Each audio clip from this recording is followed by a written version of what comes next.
tout le monde et bienvenue sur ma chaîne pour une nouvelle vidéo. Ce sera un point lecture concernant le masque du silence en version intégrale. Donc évidemment la tablette ne veut pas, voilà.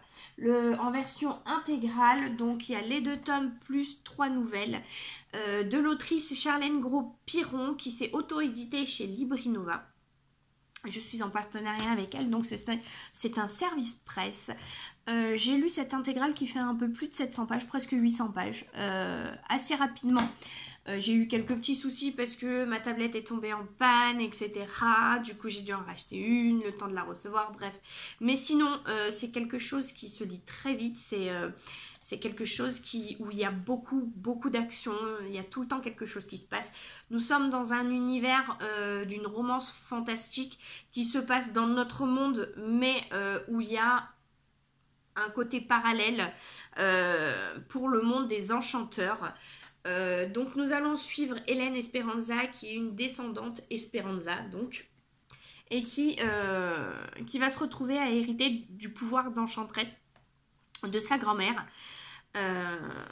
contre son gré. À la base, elle ne veut pas de magie, elle a horreur de ça, elle trouve que c'est vraiment atroce de léguer son pouvoir, parce qu'en léguant son pouvoir, la personne qui lègue le pouvoir décède. Donc nous allons rencontrer un personnage qui va se révéler être très important dans la vie d'Hélène. C'est un personnage masculin avec plusieurs autres amis qu'elle va rencontrer au fil de ses lectures, etc. Sachant qu'à la base, Hélène est plutôt pas solitaire, mais elle crée très peu d'amitié.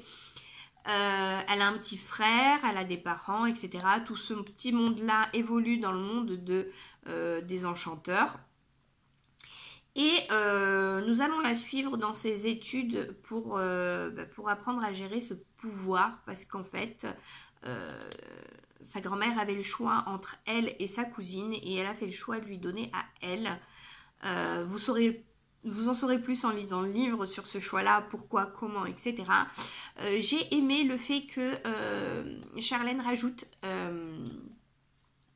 des nouvelles à la fin, parce que dans cette version intégrale, on apprend un peu plus la suite des événements qui se terminent bien, il y a une fin, il y a une vraie fin, il y a une fin à cette histoire. Par contre, c'est vrai qu'il y a quelques petits points sur lesquels on se posait des questions. Donc, dans une nouvelle, on découvre son évolution sentimentale avec son chéri. Nous découvrons aussi une nouvelle sur Fasolassi, qui est son chat et garde du corps. Donc, elle a une relation très fusionnelle avec son chat. Qui à la base est venu en tant que garde du corps contre son gré, là encore, ce qui aurait dû lui mettre la puce à l'oreille, parce que si elle avait un garde du corps, elle aurait dû sentir qu'en fait sa grand-mère avait décidé de lui léguer son pouvoir à elle. Et donc du coup au début ils s'entendent pas très bien, etc. Et on apprend par la suite comment ils ont fait en sorte de mieux s'entendre, etc. On apprend aussi un petit peu la jeunesse de ce chat et le futur de ce chat également. Enfin voilà, on apprend plein de choses dans ces nouvelles qui sont vraiment un petit plus pour être encore un tout petit peu dans cet univers qu'on a du mal à quitter. Je vous avoue que de savoir que j'arrivais sur la fin, ça m'a fait un peu... ça m'a fait un peu chier, parce que... j'avais pas envie de quitter cet univers, j'y étais bien. C'était quelque chose de doudou, réconfortant, et pourtant on savait qu'il allait toujours se passer un truc. Donc quelque part, c'est pas un endroit où on se cale et on est posé et c'est fini. Non, c'est vraiment où on perd haleine à courir derrière toutes ces informations. Et j'avoue que ça me manque. Ça sera sûrement un livre que je relirai plus tard. Quand j'en aurai envie. Pourtant, la seule relecture que j'ai effectuée, c'est Harry Potter. C'est les Harry Potter, c'est les seuls livres que j'ai relus. Mais sinon, c'est vrai que ça, c'est quelque chose qui se lit vite.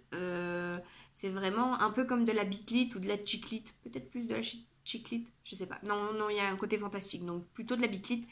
Et ça se lit très vite, c'est quelque chose qu'on garde, on en reste... Il y a des leçons de vie hyper importantes qui nous font comprendre un petit peu mieux l'autrice. L'autrice, ses convictions, son côté romanesque mais femme badass. On apprend au début à connaître Hélène en tant que jeune fille sans pouvoir, qui déteste la magie, et on la voit petit à petit prendre confiance en elle, prendre confiance en sa magie, prendre confiance en sa famille, en ses amis, se créer un monde de toutes pièces et voir que on peut être quelqu'un de bon sans être cucu, sans être... en ayant un mauvais caractère et en piquant des colères ou en étant un petit peu rebelle, et ben sans pour autant que ça fasse de nous quelqu'un de mauvais. J'aime beaucoup sa description où tout n'est pas tout noir et tout blanc. Le pardon, ça c'est quelque chose qu'il y a beaucoup dans ce livre, le pardon. Même si on s'aperçoit que le pardon, ben, malheureusement, bien souvent derrière... c'est ouvrir la porte à la grosse possibilité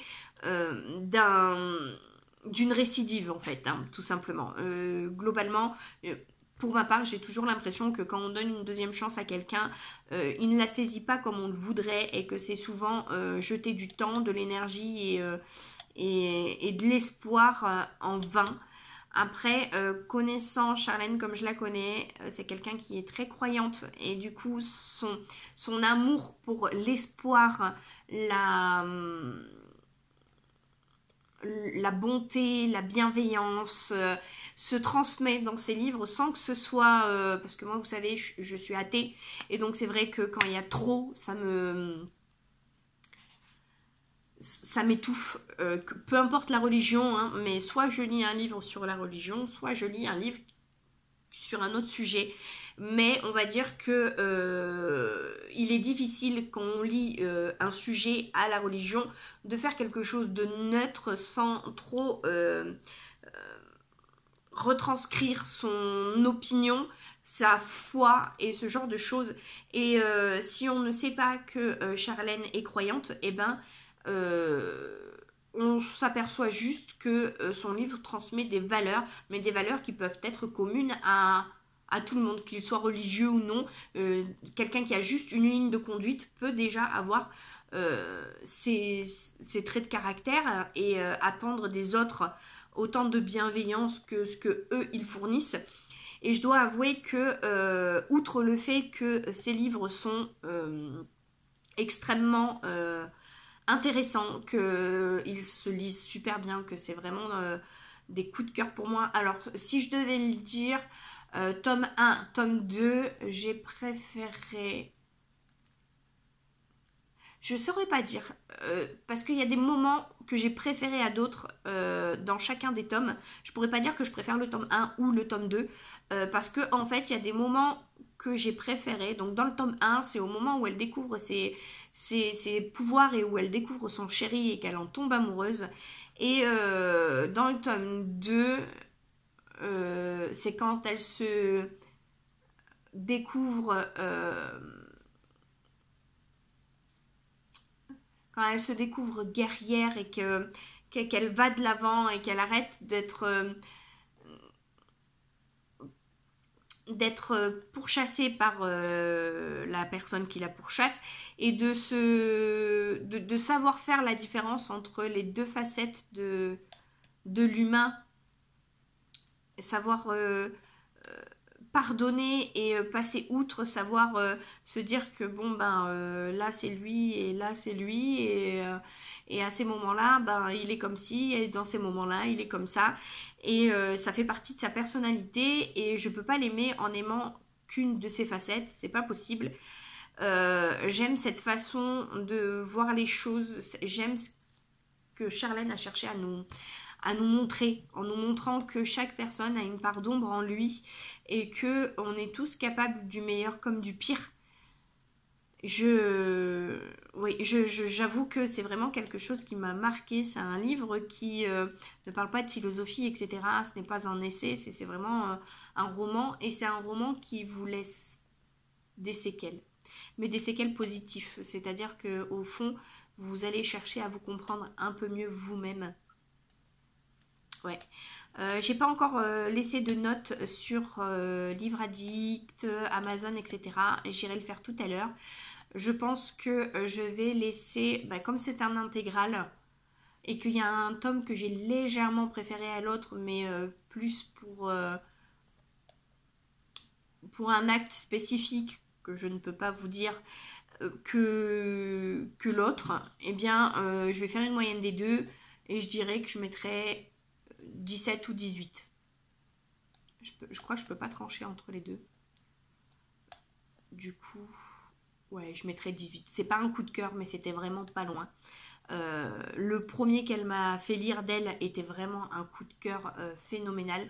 Mais là, c'est vrai que c'était un petit peu moins qu'un coup de cœur. Sûrement parce que j'ai eu plein de choses qui n'allaient pas. Et cette autrice a été extrêmement bienveillante avec moi. Elle a fait en sorte que de me dire mais te prends pas la tête, c'est pas grave si tu tiens pas les délais, t'as plus de tablette, t'es obligé de lire sur l'ordi. Ça me donnait mal au cœur et ça me faisait les yeux rouges et ça me brûlait les yeux. Au bout d'un ou deux chapitres j'en pouvais plus, c'était horrible. Donc et pourtant j'avais envie de savoir la suite. Je me réveillais le matin en lui disant ouais nanana, mais du coup je devais lire le chapitre espacé sur toute la journée et je lisais un chapitre de temps en temps. Et le lendemain, j'avais plus envie. Pourtant, j'avais envie de découvrir l'histoire, mais j'avais plus envie d'avoir mal aux yeux et de me sentir vaseuse. C'était horrible. Et quand j'ai eu ma tablette, la première chose que j'ai fait, c'est de finir le dernier intégral où il me restait en fait 6 chapitres, je crois. 6 chapitres, dont le deuxième tome où il me restait 6 chapitres et les 3 nouvelles. Donc ça a été très très vite fait. Ça m'a fait beaucoup de bien de le terminer. Sur ce, bien, je vous souhaite, j'espère surtout que vous êtes en bonne santé avec ce confinement. Surtout, n'hésitez pas à aller sur Amazon. Il est en format e-book ou en format papier, comme vous voulez, il est sur Amazon. Il est vraiment super, honnêtement. C'est chouette parce que je découvre des auteurs indépendants qui me font rêver alors qu'ils auraient pas pu passer totalement inaperçus dans la masse. Un grand merci à Liracha qui m'a fait découvrir Charlène et qui m'a donné l'opportunité de pouvoir la rencontrer virtuellement parlant, mais de pouvoir échanger avec elle et comprendre un peu mieux l'autrice, comprendre un peu mieux ses écrits et de pouvoir lire ses pépites. Donc merci beaucoup de m'avoir donné cette opportunité. Surtout n'hésitez pas, en barre d'infos je vous mettrai toujours également la page de Charlène Gros-Piron, la page Facebook, pour que vous puissiez aller vous voir ce qu'elle fait, etc. Cherchez-la sur Amazon ou sur Livre Addict, comme vous le voulez. Je vous mettrai aussi également en barre d'infos mon lien Utip pour pouvoir aller m'aider en cette période de confinement où eh bien en fait je perds ma tablette, enfin je la perds pas, elle décède hein, tout simplement, et où mon téléphone est également en train de décéder. Voilà, du coup je n'ai plus rien pour filmer, je suis obligée de piquer le téléphone. Bonne fin de journée, ciao!